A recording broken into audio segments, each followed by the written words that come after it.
The second stop on our Whiskies Around the World tour, Ireland. Let's get started.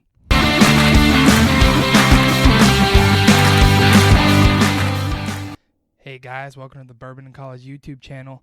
I'm Austin. I'm taking a tour of Whiskies Around the World. Let's get started. Today, we're in Ireland. While we're in Ireland, I am drinking some Jameson Irish Whiskey Caskmates Stout Edition, 40% ABV.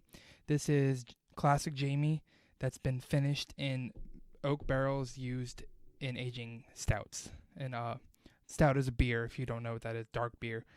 Add some good chocolatey flavors to this. But today's not about this whiskey per se, although it's a delicious classic Irish whiskey. We're talking about Irish whiskey in general. So, Ireland is sometimes credited with being the actual start of whiskey. It goes between Scotland and Ireland. But the main difference between Irish and Scotch whiskey separated many, many years ago, and it was for tax reasons. So, they're both, in general, 100%, at least the highest quality is 100% barley. Now, it's 100% malted barley in Scotland. In Ireland, the classic note is some malted barley and some unmalted barley, which gives it that lighter cookie flavor you get in a lot of classic Irishes. Like this one, Jameson, is really well known for its light, crackery cookie note. And that stout just gives it an extra little chocolate. I know what you're thinking. Jameson is a budget bourbon, budget whiskey. Why is it a classic Irish? Well, it's really good, especially for the price. Check it out. And it's triple distilled, which is a classic characteristic of Irish whiskey. Now, granted, it is more of a blend between the column still and the pot still. Ireland is sometimes known for its pot still bourbons like the Redbreast, which I've reviewed on this show before. But basically, Jameson hits all the notes. It is delicious. It is awesome. Check it out. If you want to know what an Irish whiskey tastes like without hunting or breaking the bank, Jameson is a good way to go. So is Redbreast 12.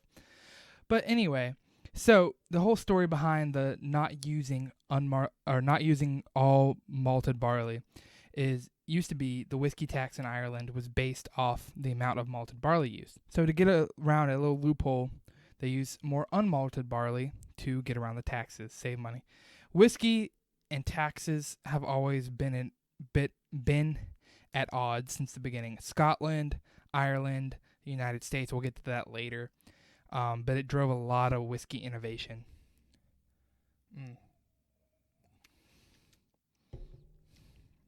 Sweet and easy. That's a good whiskey. Ireland has a strong, proud tradition, just like Scotland does in whiskey. But Ireland, it kind of fell down the wayside. They started drinking more Scotch, and Irish whiskey kind of went downhill. They combined into, I think it was at one time 3 big distilleries, and that's it. And they're finally growing a little bit more now. But even now, it's easier to find Scotch in Ireland than it is to find an Irish whiskey, unless you go to a distillery. They export a lot of their whiskey, especially to America. So that's a basic overview of Irish whiskey. I'm going to give you a few notes on my friend Jameson here, and we'll call it a day. So on the nose right away, which is a classic Irish note, is the maltiness. It's like the maltiness you get in a Scotch, but a little bit sharper, a little bit greener, almost like a green, like a raw spinach versus a cooked spinach with some garlic. Kind of that difference. There's a freshness there that's not normally in Scotch. You get that stout note. Definitely get that dark beer note, which is it's very contrasting to the lightness of Irish. Irish whiskey is very light and pretty. Now, don't tell a hardcore Irishman that, but it is. Compared to Scotch, and especially compared to bourbon, it's light and pretty.